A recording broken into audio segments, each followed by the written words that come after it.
When we talk about repeated sin, we must begin by facing the truth that it is not just an occasional stumble or a passing weakness. It often reveals a deeper bondage in the soul. Jesus himself said, "Whoever commits sin is the servant of sin." That is not a light statement. He did not say that whoever commits sin has a minor flaw to work on or just needs to try harder.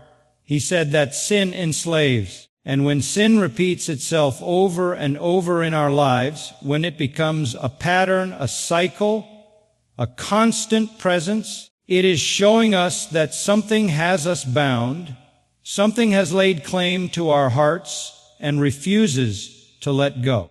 Think about it in practical terms. A man who lies once may be ashamed and turn away from it, but a man who lies every day has built his life on deception. A woman who explodes in anger once may grieve it and repent, but the one who lashes out again and again has allowed anger to take root, and it becomes a master over her.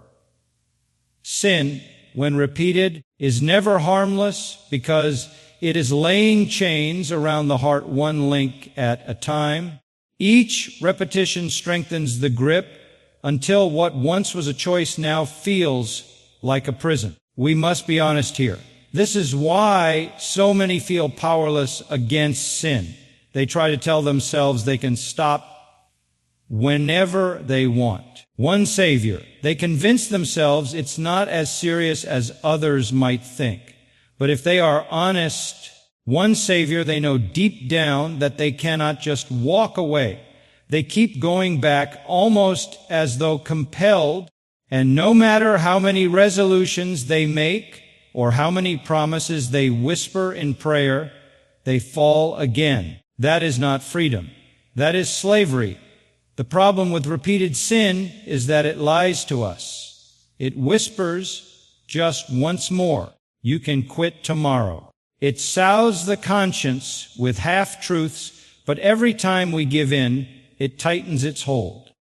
And soon, the heart grows dull to conviction. What used to bring sorrow now feels normal.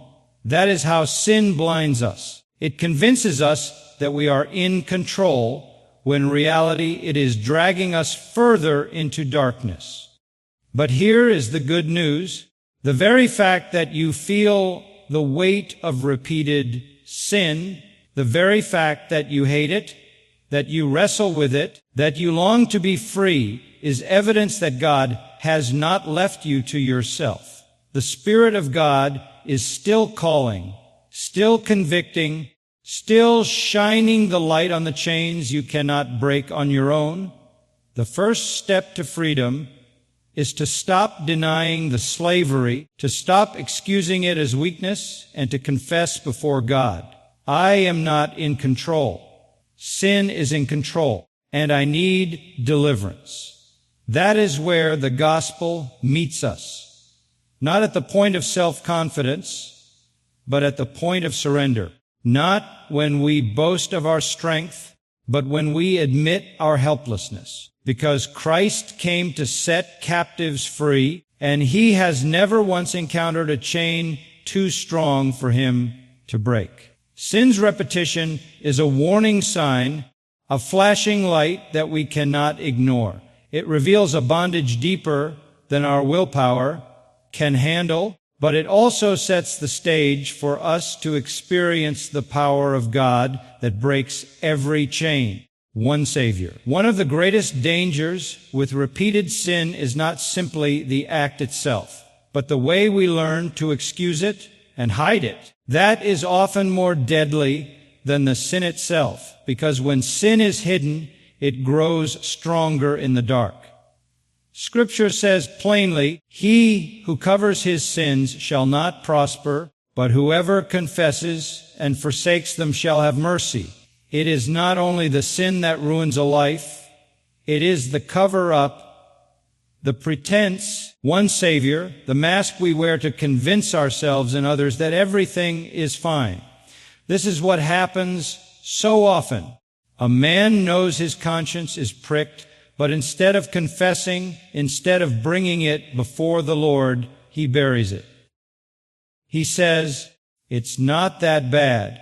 At least I'm not as bad as others." God understands, and so he lives with a split heart, outwardly appearing devoted, inwardly chained. That duplicity eats away at the soul. The psalmist said, "When I kept silent, my bones wasted away through my groaning all day long." Sin that is hidden will not stay silent. It corrodes from the inside out until the weight of it crushes joy, peace, and spiritual strength. The problem with hiding sin is that it becomes easier to live a double life. We learn how to put on the face, how to play the part, how to speak the right words, while inside the fire of guilt burns hotter. That is why Jesus warned the Pharisees, calling them whitewashed tombs, clean on the outside but full of dead men's bones. Repeated sin, when hidden, produces hypocrisy, and hypocrisy blinds the heart until it no longer trembles at the word of God. We cannot forget that God sees everything. Nothing is hidden from his sight. You may hide from your pastor, from your spouse, from your friends, but you cannot hide from God. He sees the secret indulgence, the late night compromise, the thoughts no one else knows. And what is more, he will not allow his children to find peace while they cover their sins. He loves too much to let that happen. That gnawing guilt, that restless spirit, is his mercy drawing you to repentance. But here's the tragedy: the longer we excuse sin, the harder our hearts become. Excuse after excuse piles up, and what once pierced us now barely stings. That's when the danger grows greatest. A heart no longer hears the voice of God. Repeated sin, covered and justified, can deaden the soul to the point where conviction fades. That is why Scripture warns us not to harden our hearts when we hear his voice. And here is the hope. God does not expose our sin to shame us, but to save us. He shines his light not to destroy us, but to deliver us. The moment you confess and forsake, mercy floods in. The moment you drag sin out of the dark, its power begins to break. The blood of Jesus cleanses, but it does not cleanse what we refuse to bring into the light. So hear this clearly: hiding your sin will never free you, but confessing it before God and forsaking it will bring the mercy and the deliverance your soul longs for. When we speak about repeated sin, we have to recognize that the solution is not shallow words or quick apologies. God is not calling us to simply say, "I'm sorry," every time we fall. He is calling us to true repentance, and that is something far deeper. Repentance is not just feeling regret. It is not just shedding tears when we are caught or when the guilt weighs heavy. Repentance is a turning, a decisive break with sin, a change of mind and heart that leads to a change of life. Without that, the cycle continues and sin keeps its grip. This is where so many stumble. They confuse sorrow with repentance. They feel bad after sinning. They confess, but then they return to the same behavior the next day. That is not repentance. That is a revolving door. The Apostle Paul wrote that godly sorrow produces repentance leading to salvation, but worldly sorrow produces death. Godly sorrow breaks us and drives us to Christ for cleansing and change. Worldly sorrow only makes us cry over the consequences while clinging to the sin itself. One leads to freedom, the other keeps us bound. True repentance always involves forsaking sin. It is not simply saying, "Lord, forgive me," but also saying, "Lord, I will not walk this way again." It is not perfection, but it is direction. Repentance changes the course of your life. It makes you turn away from the thing that offends God and turn toward the righteousness of Christ. That is why John the Baptist cried out, "Bring forth fruits in keeping with repentance." If the root is genuine, the fruit will show. Think of the prodigal son. He did not just sit in the pigsty weeping about his condition. He rose up, left that place, and went back to his father. That was repentance. He turned away from his old life and came home. That is what God is calling us to when sin repeats itself in our lives. Not to stay stuck in endless cycles of failure and guilt, but to rise up and leave the far country, to forsake the sin and come back to the Father who is waiting to forgive, cleanse, and restore. It is important to remember that repentance is not just for the beginning of the Christian life. It is for every day. We do not just repent once when we are saved and then move on. Every time sin tries to creep back in, every time the old flesh rises up, we must turn again and again toward Christ. Repentance is the rhythm of a holy life. The more we walk in repentance, the freer we become, and the more our lives reflect the holiness of the one who saved us. So if repeated sin has kept you in bondage, do not settle for a shallow apology that leaves you where you are. Ask God to grant you true repentance, to break your heart over sin, to give you the strength to forsake it, and to turn you fully toward Him. Because only true repentance breaks the cycle and opens the way to lasting freedom. One of the greatest truths we must understand in the battle against repeated sin is that human willpower alone will never win. You may try to discipline yourself, you may make vows and promises, you may set up plans and strategies, but eventually your strength runs out. The flesh is weak, and sin knows how to exploit that weakness. That is why so many people feel defeated. They keep trying harder, and each time they fall again, the sense of failure grows deeper. But the Word of God tells us plainly that the power to overcome sin is not found in us. It is found in the Holy Spirit. Romans 8:13 says, "If you through the Spirit do mortify the deeds of the body, you shall live." Notice the phrase, through the Spirit. That means victory is not accomplished by gritting your teeth and tightening your fists. It is accomplished by leaning into the power of the Spirit of God who dwells within every believer. The same Spirit who raised Jesus from the dead lives in you, and His power is more than enough to break the chains of any repeated sin. We must come to the end of ourselves to see this clearly.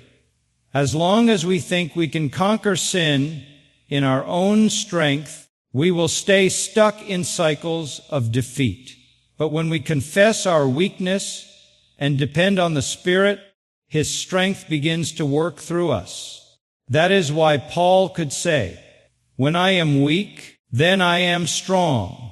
The Spirit empowers us where the flesh fails. He gives new desires, new strength, and new ability to resist the temptations that once seemed impossible to overcome. Think of it this way: without the Spirit, sin pulls you like a current you cannot fight. But with the Spirit, you are no longer swept away. You are given the strength to swim against it, to rise above it, and to walk in freedom. This is not about self-improvement or moral effort. This is about transformation from the inside out. The Spirit not only convicts us of sin, He changes our hearts to hate it and gives us a hunger for righteousness. He does not merely help us fight sin, He produces holiness in us. This is why prayer and surrender are essential. Every day we must yield ourselves to the Spirit, saying, Lord, I cannot do this on my own. Fill me, empower me, lead me, and He will. The Spirit delights to give victory to those who depend on Him. He does not leave us to fight alone. He walks with us, He strengthens us, and He enables us to live the life God has called us to live. So if repeated sin has left you weary, if you feel like you have tried and failed too many times, take heart. The Spirit of God is greater than your weakness.